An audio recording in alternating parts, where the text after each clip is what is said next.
తేదీన మహాత్మా గాంధీ జాతీయ గ్రామీణ ఉపాధి హామీ చట్టాన్ని కేంద్ర పార్లమెంట్లో బీజేపీ ప్రభుత్వం రద్దు చేసింది.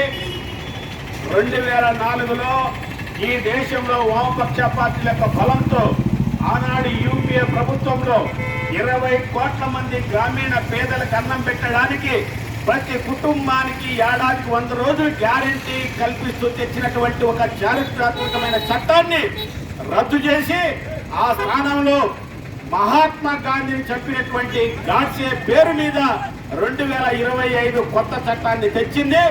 కోట్ల మంది పేదలకి హక్కుగా ఉన్నటువంటి ఈ చట్టంలో అంశాన్ని రద్దు చేసి కోట్ల మంది పేదలకి ఎన్డీఏ ప్రభుత్వం తీవ్రమైన ద్రోహం చేసింది.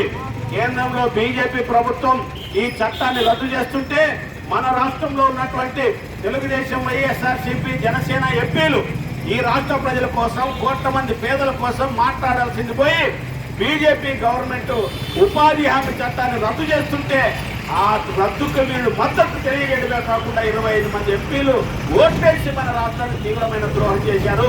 ఈ కారణంగా కేంద్రం నుంచి ప్రతి ఏడాది 7 నుంచి 8 వేల కోట్ల రూపాయలు రావాల్సిన డబ్బులు రాకుండా ఈ పాలకులు తీవ్రమైన రాష్ట్రానికి ద్రోహం చేశారు. అందుకోసమే మహాత్మా గాంధీ చట్టాన్ని అమలు చేయాలి, ఈ రామ్జీ చట్టాన్ని రద్దు చేయాలనే పేరు మీద దేశవ్యాప్తంగా ఈ నెల 12వ తేదీన కోట్ల మంది పేదలు 12 తేదీన సమ్మెకు కూరుకుంటున్నారు.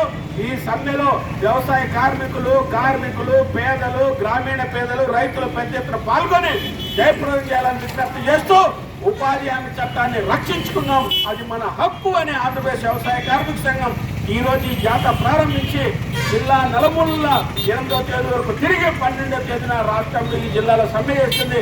ఈ సమ్మెలో ప్రజల పెద్ద ఎత్తున భాగస్వామై అందరూ ఈ సమ్మెకు మద్దతు తెలియజేయాలని చిన్న పారిశ్రామిక వ్యాపారస్తులు, ప్రజలు, పట్టణ ప్రజలు, ఉద్యోగులు, మేధావులు ఈ సమ్మెకు మద్దతు ఇవ్వాలని ఆంధ్రప్రదేశ్ వ్యవసాయ కార్మిక సంఘం తరఫున విజ్ఞప్తి చేస్తున్నాం.